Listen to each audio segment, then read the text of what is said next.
all about emojis. Whether you're happy or mad, emojis, they're a part of modern life, and here's how they're created. As you read, think about the steps in the design process used to create an emoji. Every day people send billions of emojis to one another via text messages and post to social media sites like Twitter and Facebook. We rely on these tiny images to express what we're feeling when we can't see or hear who we're chatting with, but where do these cute icons come from?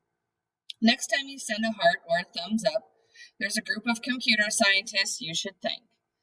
The Unicode Consortium is a nonprofit organization made up of primarily of people from tech companies such as Apple, Google, and Adobe. It's tasked with managing the world's emojis by assigning each a unique alphanumeric code consisting of letters and numbers. Any smartphone, tablet, or computer can translate these codes into their corresponding emojis. Each oops,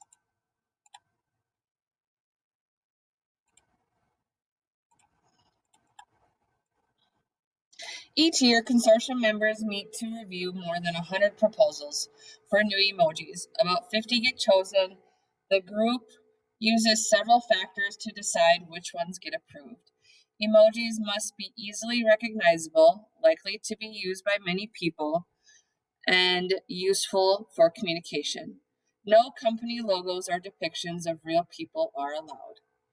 The consortium also tries to add emojis that are diverse and inclusive. In 2015, emojis became available in a range of skin colors. In 2017, the group approved an emoji depicting a woman wearing a hijab or headscarf. And this year, a new set of emojis will represent people with disabilities. Anyone can propose a new emoji, even teens like you. In fact, a 15-year-old named Rayouf El-Humedhi came up with the idea for the hijab emoji.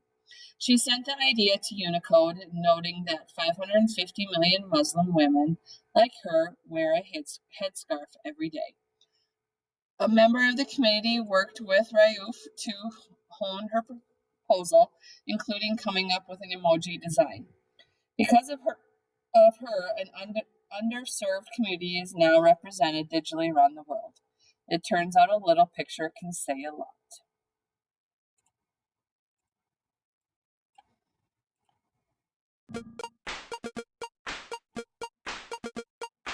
Hey there! Oh, hold on a sec. My friend is texting me.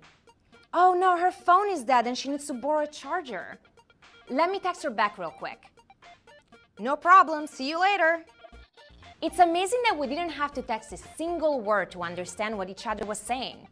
It just took a few emojis to get our messages across. People have been trying to find ways to communicate with the help of images for thousands of years. Ancient Egyptians, for example, wrote down information using hieroglyphs, pictures that represented words or ideas. But it wasn't until computers were invented that things really took off. In 1982, a computer scientist at Carnegie Mellon University in Pittsburgh proposed using emoticons to better express jokes and emotions on lab message boards. Emoticons are representations of faces using punctuation marks, numbers, and letters. Type a colon, a hyphen, and close parentheses, and you've got an emoticon smiley face. In the late 1990s, an engineer named Shigetaka Kurita, who worked at a Japanese phone company, also realized people need help getting their tone across when sending digital messages. He created the first set of 176 emojis.